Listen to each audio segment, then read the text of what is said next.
This is everyone. Check. Yeah. Okay. All right. So Jim gave us a great update on what's happening at the NNSA sites and really laid out the interconnection between NNSA and environmental management. And so we are going to continue that conversation this morning. And I'm very privileged to have this distinguished panel with us here this morning. We are going to talk a little bit about how cleanup enables DOE's future, continue that conversation of how EM conducts work at NNSA and science sites. So one of the things, if you remember, several years ago, EM celebrated, I think its 30th anniversary.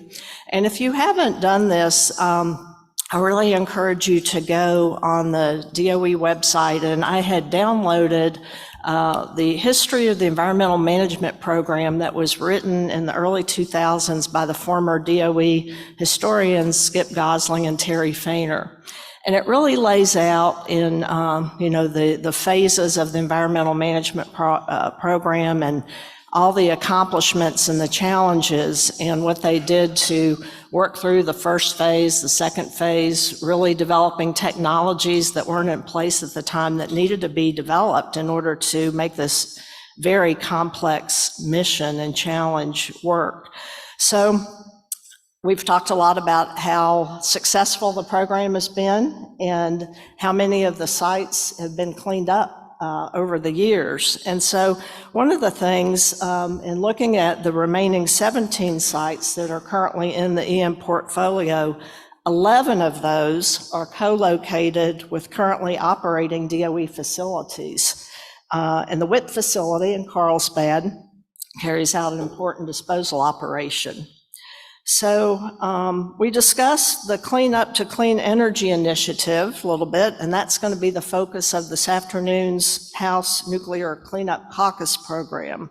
So in this session, as I said, we're going to have a conversation about how the EM program supports and facilitates mission work within other DOE programs at these remaining operating facilities. So what I would like to do, we have a series of questions, and want to try to leave some time remaining at the end of the session for questions, because they're always interesting and illuminating part of the conversation. So I wanted to start out with Jeff. If you could give us your thoughts on how is DOE handling work at NNSA and science today, and do you have some examples you could share with us of successful projects and what contributed to their success? Yeah, absolutely. First, just in way of perspective, our D&D operations represent about 20% of our annual budget. So it's a huge amount of work. It's a very large portion of our portfolio. A lot of that work is centered around sites that are run by EM. A lot of that work is performed at sites that are run by other program offices. But overall, I think of it as an integrated capability for the department. That's what we do. And just as an example, if you take a look at Oak Ridge and the transition from ETTP to the Oak Ridge National Laboratory in Y12, the workforce that largely performed the work in ETTP was transitioned over to start to perform that work on other parts of the Oak Ridge campus. And then from a headquarters perspective, there's a lot that goes into portfolio integration and management, risk reduction, technology development, setting priorities around the complex, and kind of bringing it all together. So it really is an integrated program of work. The teams that conduct this work for us are tremendous. Actually, it was the first part of EM that I was introduced to when I was at Naval Reactors before I transitioned over to EM. And it was seeing how highly capable those teams were, the work that they did and the value proposition that caused me to say, hey, we ought to partner with EM because EM conducts those operations as a core business. And that's not the core business for naval reactors. So there was a huge value proposition there, but tremendously proud of the teams that do this work for us around the country. In terms of the relationships that we have with the other programs, I think they're pretty strong, and we're continuing to strengthen them, but very, very happy with that. And a lot of great work happening all around the country.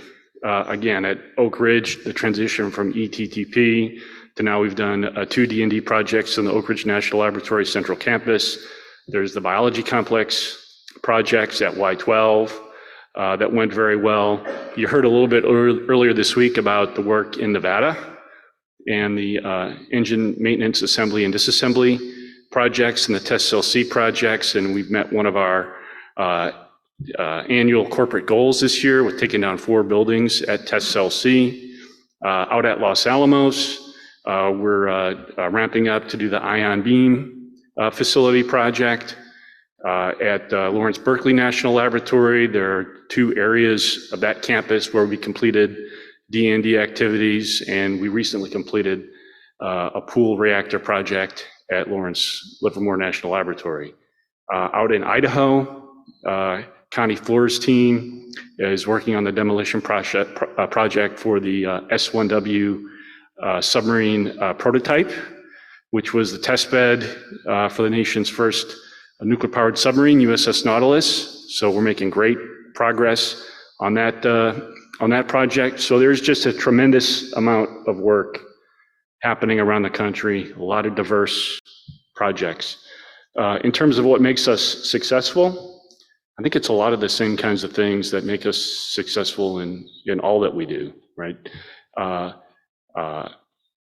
lot of deliberate and close and continuing communications with the different programs across the entire life cycle of the projects that we manage, from a planning perspective, from an execution perspective, and then from a disposition perspective. And Jim McConnell talked a lot about waste and the importance of having a good waste strategy and waste operations.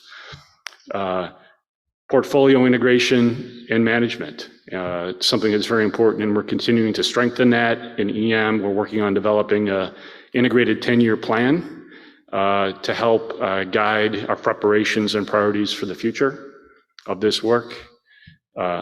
Obviously, to the extent that we can get it, deliberate and predictable funding is helpful. Having a highly trained workforce, can't do anything without the highly trained workforce that we have. That's fundamental to everything we do. And then stakeholder engagement and management, critically important to this part of our business. Again, just like anything that we do, working very closely with the regulators to define our approaches and our end states, working with the communities and the tribal nations on our approaches and those that are most affected by the work. And Connie Floor, I think, offered a great example yesterday of the work that she's done with the Shoshone-Bannock Tribal Nation on the S1W prototype to define how we're approaching that work and the waste operations and where some of those wastes would be disposed of. So those kinds of engagements are absolutely critical to defining how we execute this work. Thank you. Thank you so much, Jeff. Continuing that discussion from the site level, bringing it from federal down to the site, Jay, if you and Ken might want to comment on, the environmental management program has used various models and approaches for bringing in work and facilities from other programs. And what have been some of the lessons learned from these various approaches that we could look at other sites that have dual missions and that could be applied moving forward? Sure, so I'll speak to that for a minute.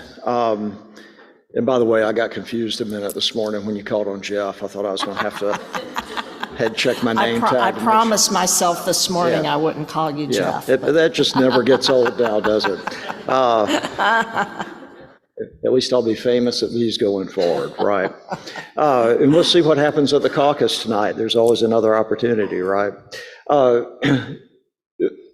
part of how we did it in Oak Ridge, and this actually, I think, predated a little bit, and it was actually science that did work for us, but was with a facility where we did an operational transfer, but not a FIMS transfer, which some of y'all may know what FIMS is, but basically that's a transfer in a database that says this is no longer a science facility, it's an EM facility or vice versa.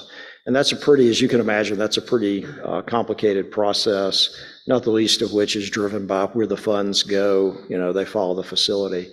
So what we actually did back, gosh, I'm gonna say that's 10, 15 years ago now, was figure out a way to do an operational transfer of an EM facility over to science so they could do some work for us and then transfer it back. And as we've gotten into excess contaminated facilities at the sites, instead of arguing over and stressing out over who actually owns the facility, if we've got the money to do the work, we operationally transfer the facility over to EM for the duration of that work. And then it can be transferred back, or the property can be transferred back to the owner. And that's actually was kind of unique to Oak Ridge. That has now made it into one of the methods in which EM does that at other sites. I think what you'll hear from folks if you talk to them is every site may have a mixture, and every site may do it slightly different on how they transfer the facilities or the area that's being worked and how they do the funding as well. In some cases, the funding is given directly to EM. In some cases, I think, similar to naval reactors, the funds come to naval reactors, and naval reactors actually funds EM to do the work. So there's a mix out there, and all of them seem to work. For us in Oak Ridge, this has been the probably best way for us to do it. That way EM doesn't take over the space and then have to go worry about permanently transferring it back. Biology complex is a good example of that. The land that the biology complex at Y12 was owned by NNSA. The building was owned by science. We tore the building down, so there was no building to transfer back to science, but we transferred the property back to NNSA, and now NNSA can come in and build a new facility on top of that. So that would be an example, and some of the lessons learned for us have just been how you do that, how you carve your space out, how you go about interfacing utilities and things like that between the space that EM is operating in and then that interface into the system that NNSA, for instance, at Y12 owns. I'll let Ken talk about that a little bit because that's evolved over the last couple of years at Y12 as UCOR has taken on more of the work over there, not just the D&D work, but some of the support work that supports that, like utility moves. So Ken, you might want to speak to that a bit. Thanks, Jay. Let me start by saying what models we didn't use. So two for me come to mind. One is luck and one is serendipity. Okay, so neither of those came into the equation. So for those of you who know me or have had to spend some time with me, good or bad, I always make a statement to all teams that you manage your environment and make your own luck. If you want equilibriums and outcomes that are not grounded in the methods of luck or serendipity, then you'll focus on that, and you'll force these outcomes where you desire them. And so, from a approach standpoint, what I would start with is exactly that, which is a commitment amongst all the parties, which involves the community, which involves the regulators, which involves all the contractors, which involves the federal government across all its many disciplines, to enter into a collaborative strategic planning approach. Easily said, hard to do. But then to take all the puzzle pieces that are around us and build those together with the belief that there can be a collaborative strategic outcome that results in a shared, mutual, equitable path forward, in which nobody's left behind and nobody's equity is built on the backs of somebody else. And so you can imagine the dimension of doing all that, because you have the workforce, you have labor, you have all the points that Jeff and Jay mentioned, and you integrate all that together with the view that at the end there will be a production of outcomes that close a life cycle that our industry has been trying to close for 75 plus years. And by closing that, it then produces an outcome in which you can begin to go on that journey again. And how do you get everybody to centralize around that? And this collaborative strategic planning approach with all these different tools that enable it, Jay brought up, for example, to discuss how we've reached a partnership level with the other prime contractors within the Oak Ridge Reservation, in which how we collaborate with them that produce outcomes through like strategic partnership projects, commonly referred to as SPP, and things of that nature that not only enable the ability to complete and successfully meet our ethical and legal obligation to do the environmental cleanup, reduce the environmental liability of the American taxpayer, but better yet, produce an outcome in the reutilization, reuse, achievement of an end state, which now coalesces very well with the contract framework that EM has put in place, in which that end state enables the ability to go on the life cycle journey again, commercially and federally. And so tens of billions of dollars, think of this, tens of billions of dollars of work through these approaches are now beginning to present themselves as opportunities. That's what's in it for the community. So what I would finish with is to think about the fact that, one, this is in the art of the possible. It can be done, and the outcome of it is just unbelievable levels of economic growth. Tens of billions of dollars, new federal missions, modern, all the things that Jim talked about previously. All that's happening in Oak Ridge, Tennessee. All within this common municipality, and it all started with the commitment and the willingness to do collaborative strategic planning. You won't see any daylight between the 10-year plan of EM, the modernization plan that Jim just went through in the previous discussion, the strategic plan of our organization, of our company, UCOR, the playbook that gets put in the hands of the workforce every day. You see all of that zippered together. You won't see any daylight between that. And that produces a critical path that we can all manage together to get us the outcomes. You heard the biology complex and lithium processing facility, all the central campus modernization activities that I'm sure Johnny will talk about. The nuclear renaissance of this country is happening in East Tennessee. And it's happening as a result of applying these approaches and what's happening at East Tennessee Technology Park, that's now referred to as the Heritage Center and Horizon Center Industrial Park. So all of that is possible. And I'll finish with, I know it's a bit of a podium statement, but what I'll finish with is it is the delivery of a commitment that we all made together to the community, that they won't be the next depressed coal region. They won't be the next Appalachia. Or if any of you have lived in South Carolina, they won't be the next textile, worker that doesn't have a home. They won't be given a plaque and said, hey, thanks for winning the Cold War. Thanks for winning the Great War. Best of luck to you. So there was an integrated commitment amongst all of us, all the people that are sitting here today, to not have that happen. So tens of thousands of people didn't get a plaque and a thank you, and that was it. And I invite any of you to come to Oak Ridge. You will see it happening right now. The governor of our state has commissioned a nuclear advisory council to enable the next steps of the nuclear renaissance in this country and lead the nation in that. All of that has been enabled by the ability to close the life cycle and work together. Yeah, thank you for that, Ken. There is a lot going on in our community. Jeff, did you have anything you'd like to add to the comments? I think most of what needs to be said has been said, but I would emphasize a couple of things. I think relative to models, there are some differences, as Jay discussed, in funding and how and when we transfer facilities, but there's probably more that's that's common than uncommon between the different models. And I think that's part of what Ken was articulating, defining the priorities of the projects, defining what the end state is going to be and why. Is there a potential future use opportunity? What might that be? How does that define our end state? How does that define our priority and our funding needs?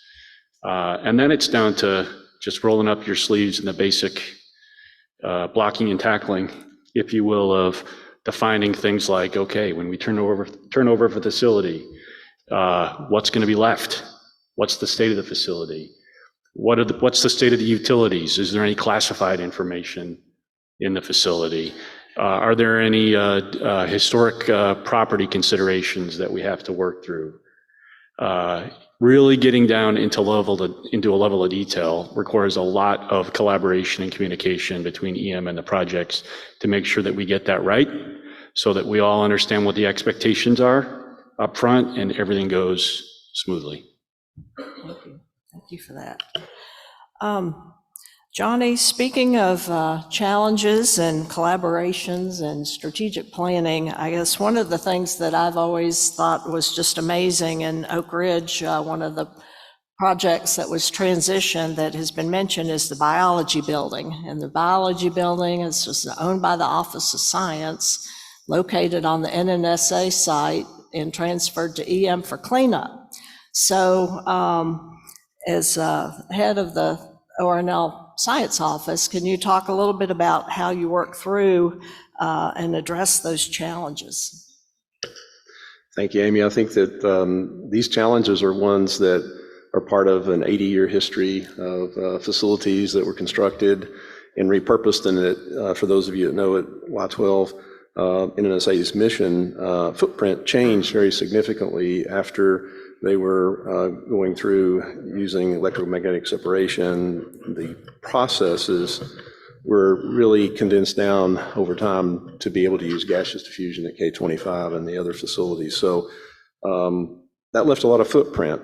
And what happened with Oak Ridge National Laboratory is they stepped in and decided they were going to take advantage of that footprint for many decades, working on fusion, working on biological science, working in a lot of different areas. And it ended up being something that was not consolidated or integrated as well as it should be programmatically. And then over time, there was an exit from Y-12. And ultimately, for a number of years, science hasn't had a significant presence at Y-12, but we still had a lot of facilities that were originally, at that point, I guess, defense program facilities that were converted to benefit science. So it's been a wonderful thing for the synergy and being able to take advantage of mission that is in facilities that are no longer needed, being able to convert those facilities or demolish those facilities to provide new footprint for new facilities. And even at ORNL over the past several years, working with the local government as well as state and EPA, we have a little small part of that in the central campus, building translational research facility that provides a capability for quantum science and a lot of other science areas, including fusion. We went into an area that we had 5 buildings sitting on it, and we worked internally for those that were not contaminated, and with EM for those that were, to remove those facilities and be able to reuse a brownfield site for a major mission capability that will be completed in the next year. So I think that even the concept that Jay was talking about, having these operational agreements many, many years ago, helped us recognize that we could work together collaboratively in trying to address problems so that we would figure out what's the best pathway, what's the best course.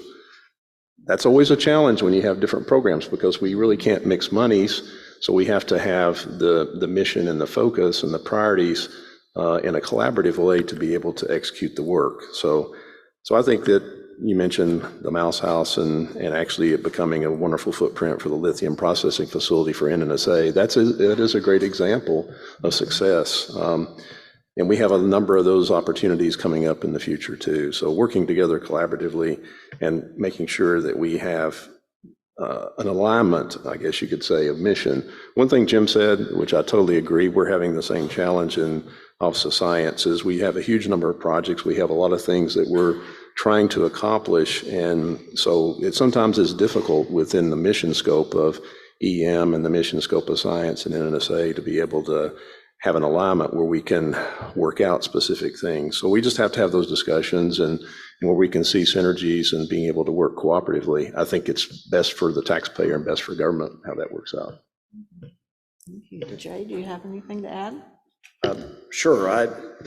You hear us talk about alignment of plans, and that sounds kind of theoretical, but Johnny was mentioning the translational research facility that they built. That was literally across the street from a hot cell facility we were tearing down, and I mean like a city street. So it gets down to that level of integration at the site level.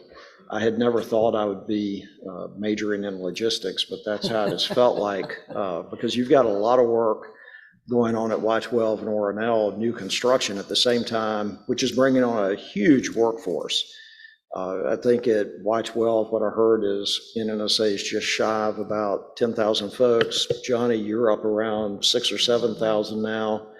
We're at about 2,000 to 3,000 on any given day, and that's a lot of people to get on into two valleys, which is really where you're working right now. Get them all on campus or on site working so they don't interfere with one another, and then get them off site at the end of the day when it's shift change. So those are the realities of not just the work that's being done, but how you get folks there to the work face to do the work. So it's been pretty interesting, that piece of it as well. So well, the employee of the year should be whoever did the logistics on the parking. well, and to that end, we also do have the partnership with the city, because you're closing one of the main streets right now at the front of the plant. So that's kind of making it fascinating as well. But we've had several meetings, joint meetings with the city to work that through too. So we appreciate that. And Ken, you're working on the mercury treatment facility in the middle of the Y-12 complex. How is that? It's, in my opinion, it's going well. That again, there's, as Jay and others have pointed out, there's daily logistics that we got to manage with that. To Jay's point, sometimes I feel like maybe I should have worked at UPS before I came and worked in environmental cleanup.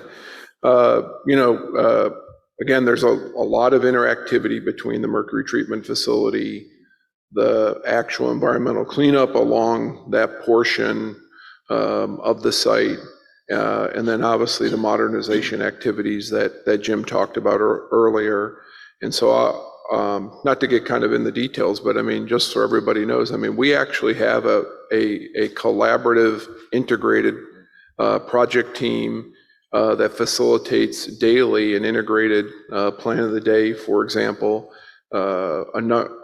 every single person or every single organization participates in that, all with the focus of having an integrated schedule that we can enable each other's outcomes with regard to that. So, because again, doing heavy construction within the midst of an active, national defense program is always an interesting experience. The key again is not to be too funny about or overdo it, is none of it has to do with luck or serendipity. None of it.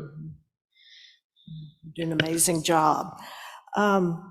Councilman Hope, I'm shifting gears a little bit, and as a city council member, the city of Oak Ridge, at a site where most of the entire reservation is in the city limits and multiple mission sites, from your perspective, what impact has the cleanup mission had on Oak Ridge, on economic and community development? It continues to have a huge impact. I mean, the site sits across three valleys.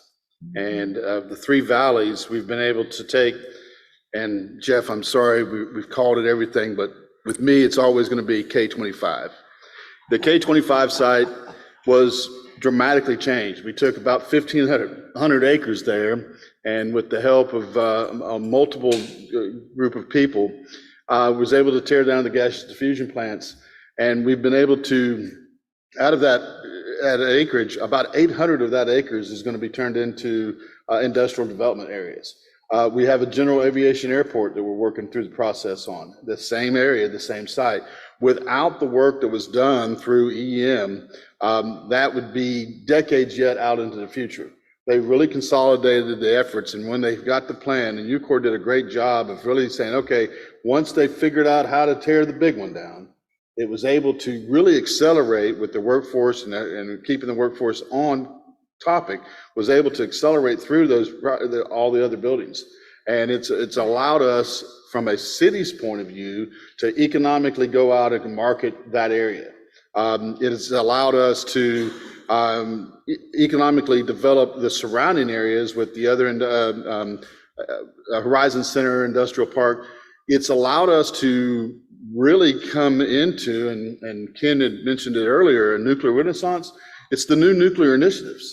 We've been able to go out and recruit 6 or 7 companies that are already doing things in the new nuclear initiatives, and they're starting to establish that niche market and allow them to say, okay, come into the area that you're, it's an acceptance of the technology that we understand, and we have the workforce to develop it.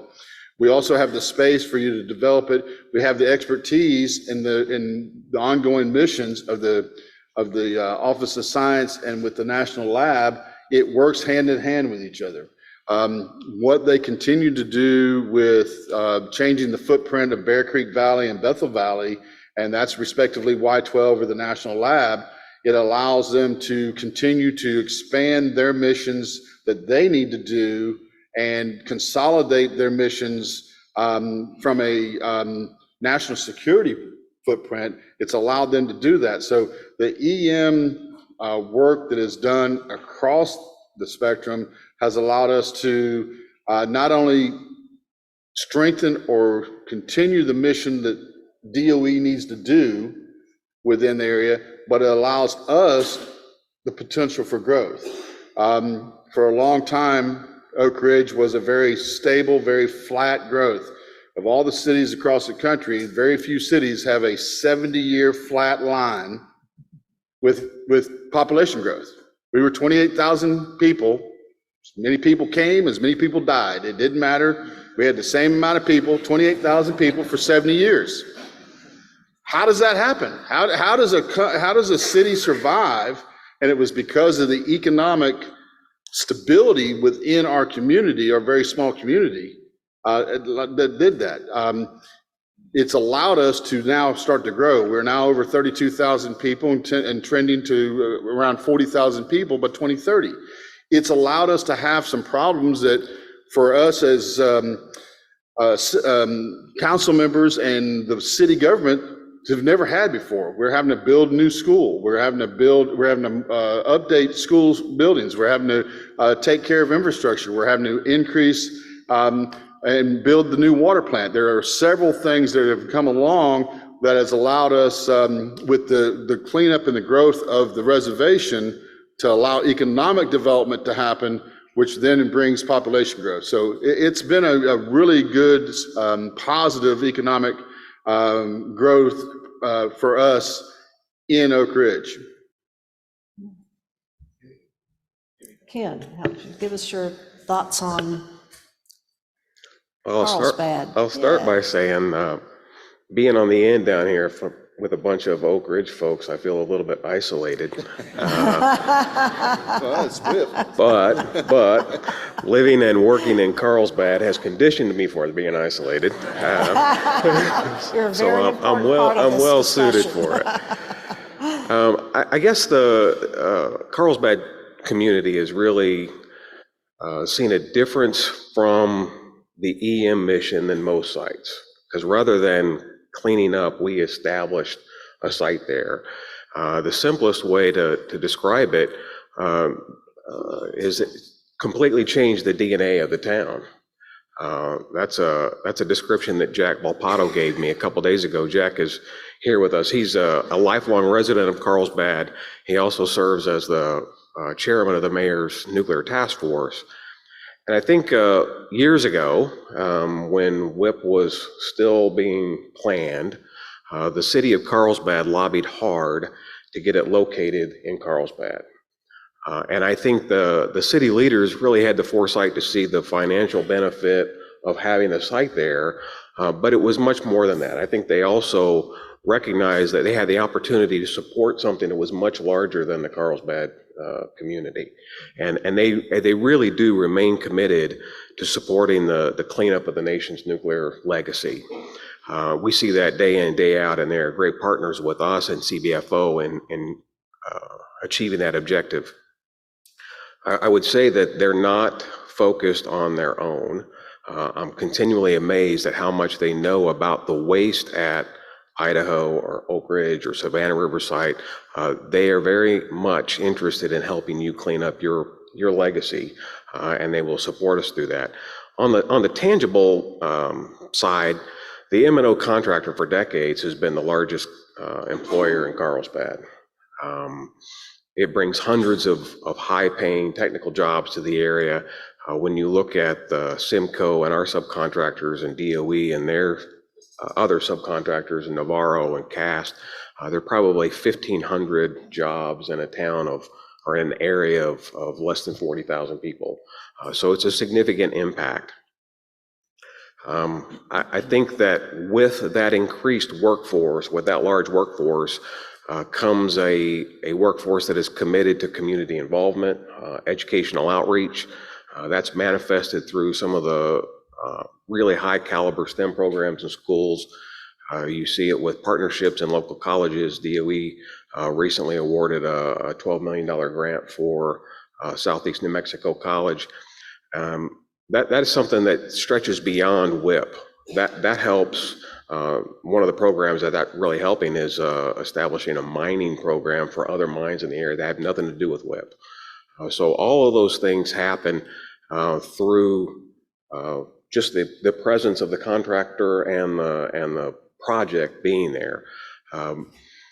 The M&O contractor also is the largest financial contributor to the Carlsbad Department of Development, which really helps to bring retail businesses and restaurants into the area and spur the growth there.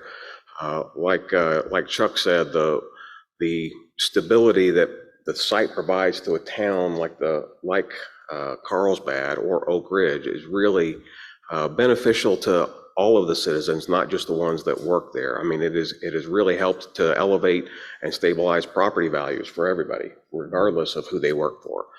So that's a key benefit. And I think that it's important to say that Simcoe and CBFO and the city of Carlsbad really enjoy a unique relationship. They are our biggest ally. They are WIP's biggest ally, and they frequently go to bat for us. Yesterday, Mark mentioned the fact that they were instrumental in helping us avoid a drawn-out public hearing for the 10-year permit renewal. So that's significant for us. And I think that going forward, the focus for the city is going to continue to be on getting the most that they can out of the site. And what's unique for this city leadership, I think, is they have done a great job of listening and learning what our processes are to ensure that the environment, the community, and the citizens are safe. They really do a lot to hold us accountable for safe operations. And with most things, you tend to get what you put into it. And the city has really invested a lot of time and energy in the success of WIP. And in return, I think they're seeing the benefits of it. Yeah, last year, many of our ECA members had the opportunity to travel to WIP and tour the facility. And you're right, the history and the passion and the leadership in the community, and it just, it was a wonderful opportunity. So thank you for that. Jeff, we talked this morning, Jim McConnell talked about the challenges associated in NNSA with the waste management program and the, small budget, small staffing, but the great importance of that. So one of the things I wanted to talk a little bit about with regard to EM's long-term future, to address facility D&D and waste disposal needs at NNSA and science sites, rather than having those programs manage their own cleanup needs.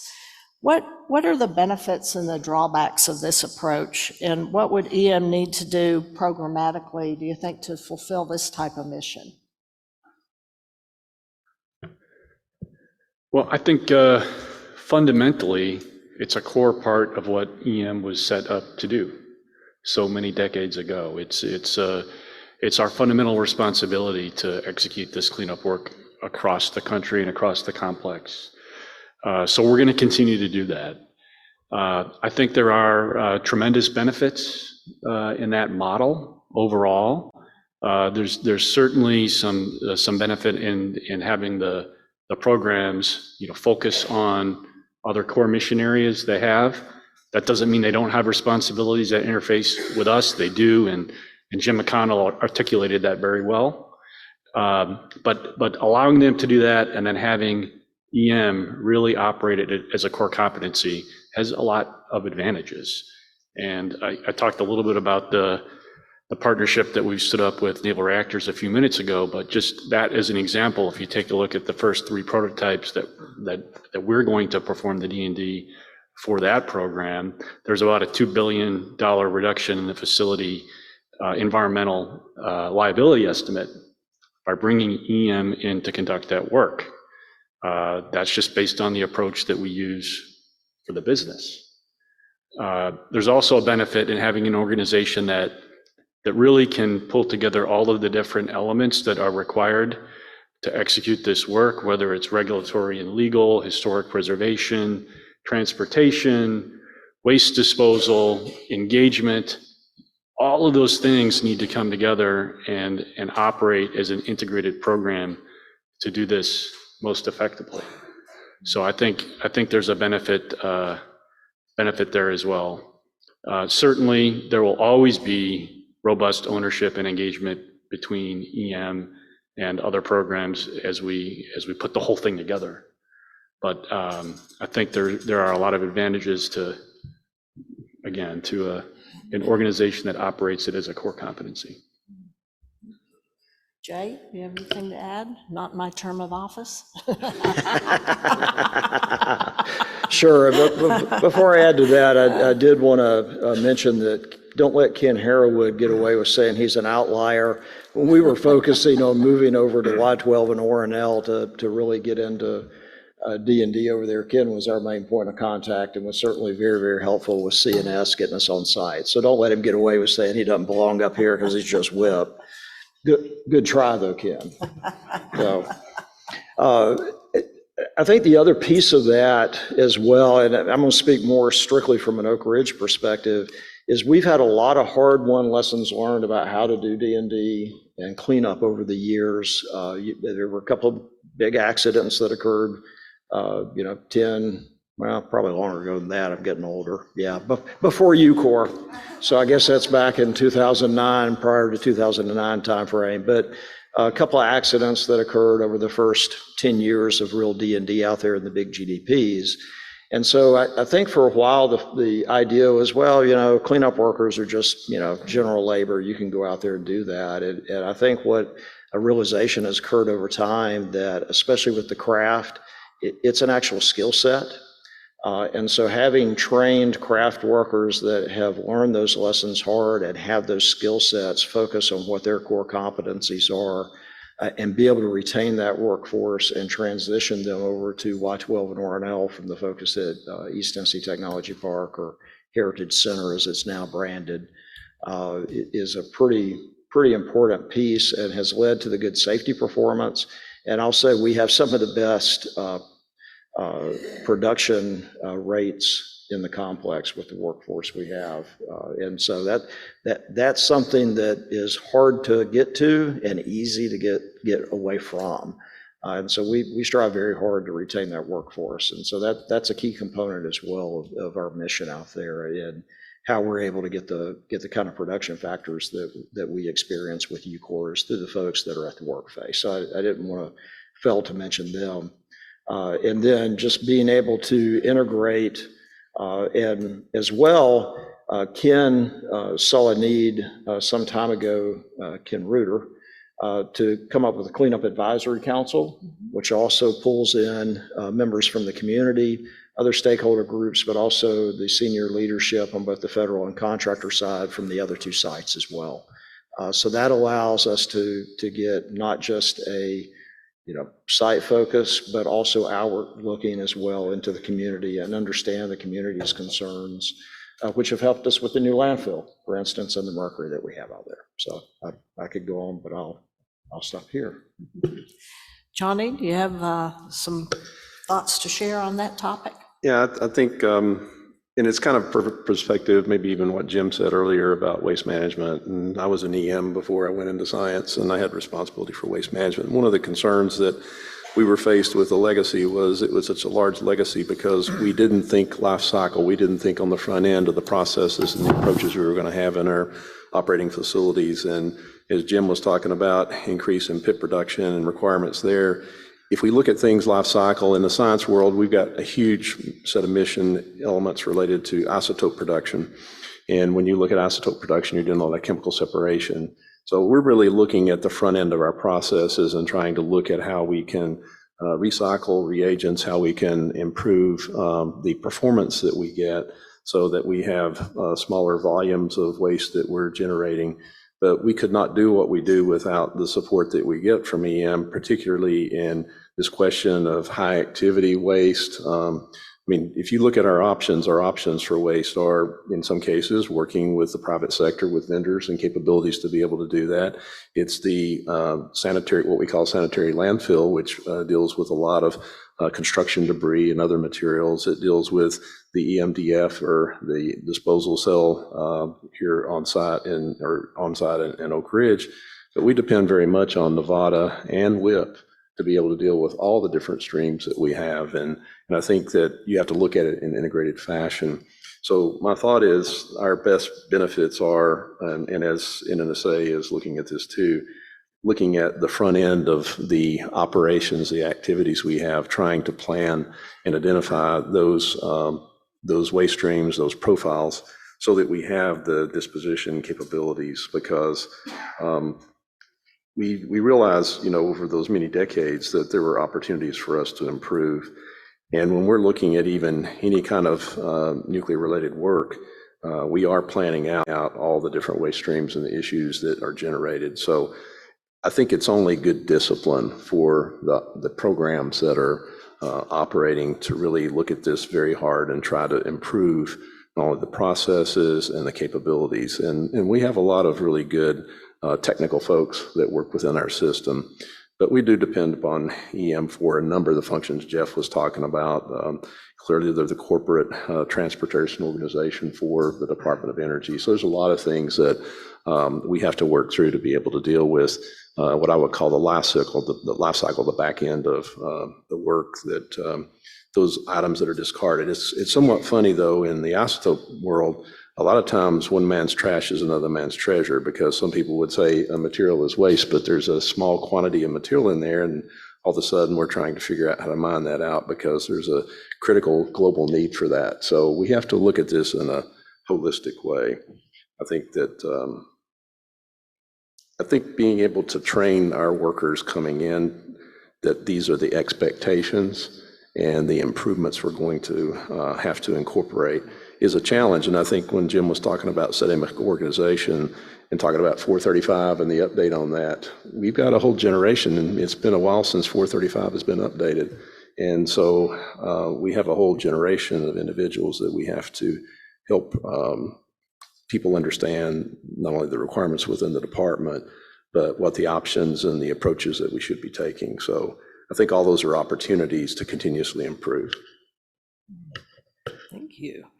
Well, Ken, coming back to speaking of WIP, can you tell us a little bit more about what's underway at WIP to ensure that it can provide effective disposal, including the TRU from other programs? Sure. I was really encouraged this morning to hear Jim's sensitivity to generating waste that's compliant with the waste acceptance criteria. WIP is open for business for any program, but the waste really has to meet three three big categories. It's got to be defense-related true waste. It's got to meet our waste acceptance criteria, which is maybe easier said than done. It's a pretty strict set of requirements. And it's got to fall within the volume authorized by the Land Withdrawal Act. The Land Withdrawal Act authorized 6.2 million cubic feet of defense-related true waste. We're currently at 43%, and we're getting ready to celebrate our 25th anniversary of our first shipment. So I'll let you do the math. We've got 57% of our available capacity to go. There's several years of operation still in front of us. We are working to establish a capability to safely and reliably receive 17 shipments a week. Our actual schedule is probably going to be slightly less than that, probably closer to 15 shipments a week, but we need to maintain some surge capacity to account for inevitable weather delays from Idaho or Los Alamos, or maintenance, unplanned maintenance downtime. So we're going to establish that surge capacity. So there are three things that we're really looking at to make sure that we're ready to receive waste at that rate. It's kind of a three-pronged approach with a focus on people, paper, and plant. On the people side, we simply needed more. So we have hired several more waste handlers, got them through, still getting them through their full qualifications, but it has allowed us to go from 2 crews to 3 crews. And those added resources have already proved beneficial. This fiscal year, we've received 435 shipments already, which is significantly more than any prior year since the 2014 problem. So on the people side, I think we probably are well on our way to having that where it needs to be.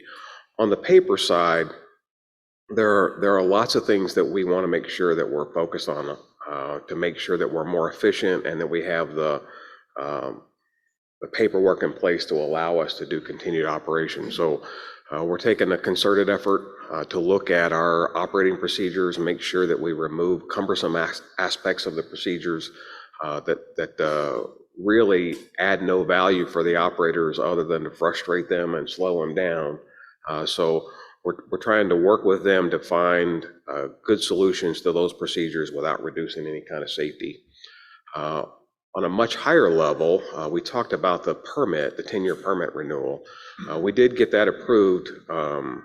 Well, it's going to be approved according to the state of New Mexico in October. And it will authorize the construction of panel 11 and 12. That's really important for us to make sure that we're ready to receive shipments going forward. We're also working with the generator sites on the characterization and certification process to streamline that, simplify it where we can. So that's the paper side. But on the plant side, these continued operations for many years to come will require large investments in infrastructure.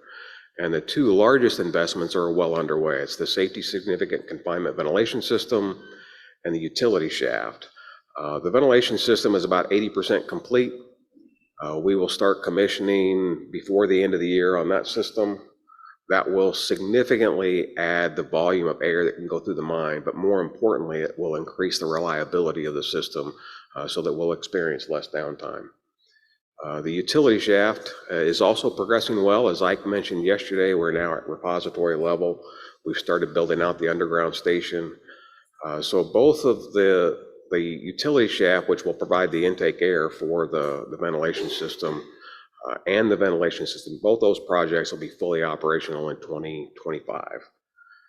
In addition to those 2 large projects, we've been working with CBFO. We've identified probably over 100 general plant projects that are going to be needed to maintain and enhance our waste and placement capability over the coming decade or more.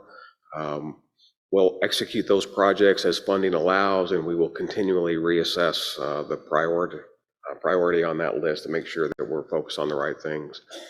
And then the last thing really on the plant that keeps us ready is we will start construction on panel 11 early in 2024, And that will ensure that there are no interruptions. When we finish in placement in panel 8, we can move right into panel 11 and keep the shipments rolling. So all of those projects, all of those actions taken together will ensure that the WIP is able to support Oak Ridge, regardless of the program that's shipping, and all the other generator sites as well. Thank you for that.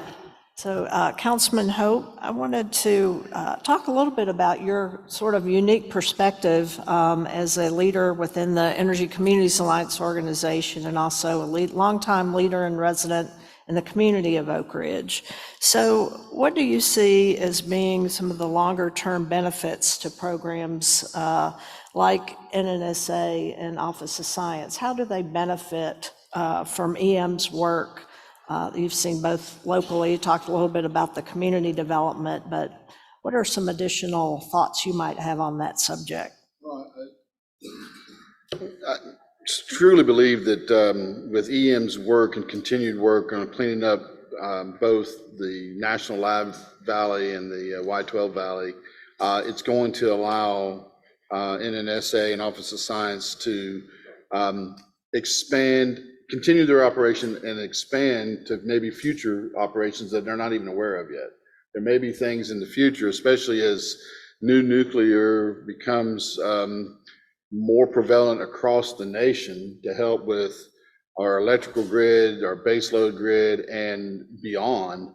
What are those areas that need to be developed from an NNSA standpoint with national security, or the Office of Science, and those ongoing missions can expand systems within those valleys. So EM's critical in cleaning up the legacy areas to allow us the future to have expansion. The Bear Creek Valley with Y12, that is in the next 10 to 15 years will dramatically be different. From anybody that's been on that site, has seen that site, what it's been for years, there's been a lot of legacy cleanup that needed to be done. And as that's done and the footprint of the critical area is changed, it's going to allow expanded room for expanded missions. So that's a critical area there. It's the same thing that can happen on the National Lab. The National Lab has gone to a much more campus-like environment. There's still areas within that campus that need to have legacy programs cleaned up and moved, and that has allowed that area to expand its ability to do other things and change its statement. Things that, quite honestly, the ones that are sitting here on this stage may not even be aware of. I mean, our careers may be done and gone, and we may be all retired and doing something else when the next set of statements or the next set of missions comes along, and we have the capability of being able to do that. And so that's very critical for the long-term benefit of Oak Ridge and the National Reservation there. So I think that's one of the long-term benefits I can see. Thank you, Chuck. I want to do just a couple more quick questions because I do want to save some time for questions from the audience. And Jeff, I wanted to ask if you might be able to provide the group an update on the planned transfer of Savannah River to NNSA, and if there's any lessons already learned from that process that EM can apply going forward working with other programs. Can I just say Jim McConnell answered that question very well? No. You knew it was coming. No, but I do agree with everything that Jim said. The planning has gone very, very well. As Jim said, we're going to be in a position to execute the transition at the start of FY25. I wouldn't say that there are lessons learned at this point per se, but there are definitely a few best practices that I think stand out. The first and foremost is just very robust and constant communication between EM and NNSA at the field office level with our contractors and at headquarters. It's just been tremendous and very consistent in the level of engagement, which is really necessary to execute something like this very, very smoothly. And then the next thing I would say is the approach mattered, right? And I think what has helped us is starting with, what is the high level vision? What are the goals and priorities? What are we setting out to do? And then letting that define how we get down to the next level of engagement and then drill down into detail. So for example, you have to figure out what are the functions that really should be performed by the program that will be executing a landlord function. What really is entailed in all of that, and then getting down 3 or 4 levels of detail before you start considering things like individual billets, right? So I think that approach has been helpful. And then third, engagement has been a critical part of the program. Making sure we're working with partners and stakeholders and employees as we work forward to execute the transition. And as many of you know, Frank Rose and Ike White traveled to Savannah River earlier this year for some engagements with community leaders and employees to talk about the status of the transition. For some engagements with community leaders and employees to talk about the status of the transition. And we are excited and interested to come back to have more detailed discussions before we actually execute the transition. But the feedback that we've gotten as part of that process has been tremendously important in defining our plans. Thank you. Thank you. And on the last question on this, my friends over here to my left, I would like to talk a little bit deeper in depth about the main Y12 and ORNL cleanup objectives in the near term, and how will those benefit NNSA and science operations? What might be needed to achieve them? So I will Start with me, start Amy? with Jeff. Okay. Well played, Amy, well played. So the 2 main focuses we have right now is getting into the mercury area where there were large mercury use buildings at Y12 and releases of mercury occasionally occur. So we're building a facility there that will capture the stream and clean the mercury out of the water before it puts it back into the stream. And that's going to be an important control measure for us to get into that mercury use area. And that, once we're done in there, frees up additional space for NNSA to come in right behind us and build new facilities and have new missions in that area. Over on the lab side of the valley, we're actually focused in the central campus area right now, and very specifically in a set of hot cells and in some old reactors. And we actually, last week, pulled our second reactor down, we pulled the reactor vessel out. UCOR did that very safely and got that down. And that's always interesting working in those facilities because nothing is per plan. So every time you get into the facilities around Oak Ridge, what you find is because they were some of the first facilities built, and they were built kind of as the design was coming along and as they modified things to make it work better, that didn't always make it into the documentation for you to find. And so that every time you get into one of these, it's kind of an interesting process to delve into it. But that'll free up additional space. Johnny talked about the translational research facility. But part of the lab's modernization is to come back into the central campus area and put new facilities. And the TRC or TRF is right there in one of those areas. And so we're focused in and around the old graphite reactor. The other thing that does for us is it'll open up space around the graphite reactor to eventually allow more public access to the graphite reactor as well, which is part of the National Historic Park. So with that, I'll turn it over to Johnny or Jeff, or I'm sorry, Ken.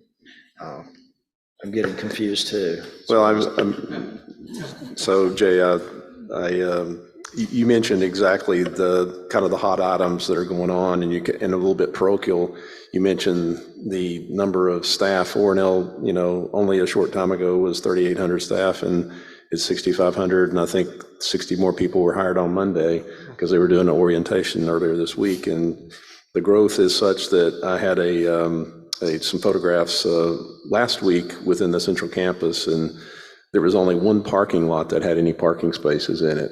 And that's a huge set of parking spaces all across from the old ponds area on the south side, going all the way to the north. And so given that, we are a little bit parochial saying, hey, we want the reactor row and isotope circle to be completed so that we have a little bit more room and have a little bit more breathability within this pretty dense central campus. So both the second cell at 3026, reactor row, isotope circle, yes, kind of at the top of the list for us. Some of the other reactors are, actually two of the other reactors are kind of off by themselves in a remote area. So from a planning standpoint, it's not as impactful of the site. There is one that UCOR is working on now and planning with, where we have some densification of fusion research work that we've got going on. And so we're working through that. But I think the focus, the effort, the ability to develop areas for mission and to kind of decomplicate things too, because when we're going through these removals of facilities, we're also having to come back and follow and look at our utilities and say, do we still have the capabilities needed? Do we need to change that? And the growth, just as I think NNSA believes, has been a challenge to make sure we've got a good plan for the future for all the facilities that we need to have. So, but we appreciate the focus from EM on these priority areas because we think that will be truly a benefit to the national laboratory too. Yeah, I think we have really good alignment for the next 5 to 7 years. I think each of the modernization efforts, as Jay and Johnny mentioned, are aligned. They're aligned with the with the cleanup strategy and the associated sequence. They're aligned with what was discussed earlier with regard to the critical importance of the waste factory or how we manage the waste. Remember, at the center of the cleanup universe is the waste factory. So if you haven't noticed, if the sun isn't stable, the universe isn't stable, right? A black hole's a bad outcome for your universe. And so all of that is well aligned. I would say over the next 2 years, we've got a lot of focus, as Jay said, on what we call the work before the work, which is essentially readying facilities to be able to be effectively and safely deactivated and then subsequently demolished. So that's the decommissioning steps of the facilities, the decontaminational steps so that workers are safe from a life safety standpoint to go in there. That is a very heavy focus for us. It's probably 60+% of the focus of the company. The other 40% is actually continuing in doing deactivation and demolition. We've got some very major structures that are going to be coming down, being like Alpha 2, Beta 1, Calutron buildings. Johnny mentioned those in the beginning. The third in a series of 3 of reactors, essentially coming down in the central campus area, cleanups and demolition and removal of hot cells. But any major mission program in Oak Ridge is now aligned to that, whether you're looking at 30 years out at fusion, uranium lithium processing, medical and radioisotopes, neutron sciences, computational sciences. All those things are now aligned in a comprehensive strategic plan that will continue to deliver on it. I know we only asked about Y12 and ORNL, those 2 valleys. Let's not forget Happy Valley Heritage Center, Chuck K25, so that because the last remaining parcels will be remediated in 2024. I got to shout out to our EPA and TDEC partners with regard to working with us to reach that point, because those will be the next parcels of land that are transferred as part of the nuclear renaissance as we work with TVA, Kairos, Trisol X, UltraSafe, and all the other many businesses that are coming in there to deploy next generation nuclear. The last I would just end with is I think scale is extremely important, and we talked a lot about economic development. And I think it's important to understand the magnitude of that and what we're working and we're duty bound to sustain. The GDP of the Oak Ridge Reservation, so that's the 3 major programs, is roughly $7.3 billion a year. And of that $7.3 billion a year, roughly $3 billion of that on a per annual basis is disposable income. So think of the concept of $3 billion of cash infusing its way into this small community in the form of economic development, economic growth. And that results in housing, retail, other commercial businesses. And that economic growth and that GDP of that region of the state is actually one of the state's largest. So you think of Tennessee, Music Row, you think of the Titans, you think of Blue Oval, you think of OEM car manufacturing, you think of all those things. You think of FedEx in Memphis. That are all large, diverse businesses across the state of Tennessee. But at the end of the day, they are not as large as the economic machine that the Oak Ridge Reservation is. So the ability to sustain that, and what actually it's believed that the growth of that could exceed in the next 10 years, $9 billion as a result of the nuclear renaissance. And that's what the DOE environmental management program is enabling. And in concert with that, it is going to reduce the environmental liability by tens of billions of dollars to the American taxpayer. And those are the two things that, when I opened with on approaches, those are the two things that have come together, and not by chance, not by serendipity, but to the point that was raised by a number of the other panelists, which is fate favors the prepared. Thank you, Ken. If anybody has a question, I want to come up to the microphone. I did want to mention one thing, and I'm glad that Jay mentioned the national park and Ken mentioned K-25. People have observed in the last decade the real growth in heritage tourism in many of our communities. And the Energy Communities Alliance just hosted a peer exchange with Los Alamos and DOE and the National Park at Los Alamos. And seeing that intersection between cleaning up the K-25 site has enabled the construction of a tower that will be part of the national park, and the footprint of the K-25 footprint is going to be part of the park, and there's a K-25 history museum. So it's facilitated, enabled that type of economic and community development and heritage tourism. In Los Alamos, they're doing remediation on some of the buildings out there. The B reactor at Hanford, they're getting ready to shut that down for a couple years next summer to replace the roof, so it can be a long-term asset from the national park. So I do want to mention that, because that is another area that cleanup has really enabled community development. So we have a few minutes for one or two questions. Does anyone have a question they would like to ask ask our panelists? Come to the microphone. We've covered a lot of material. Yeah. Well, if not, maybe I'll start down here, Jeff. If you have a couple closing remarks, we'll go down and give panelists an opportunity to. Yeah. Are we done? Oh, it says 1 minute and 58 seconds. The clock just turned from white to yellow, so. Okay, well, in that case, I want to thank each and every one of you for participating, and for the audience for being here, and we'll look forward to moving ahead with the next session. Thank you.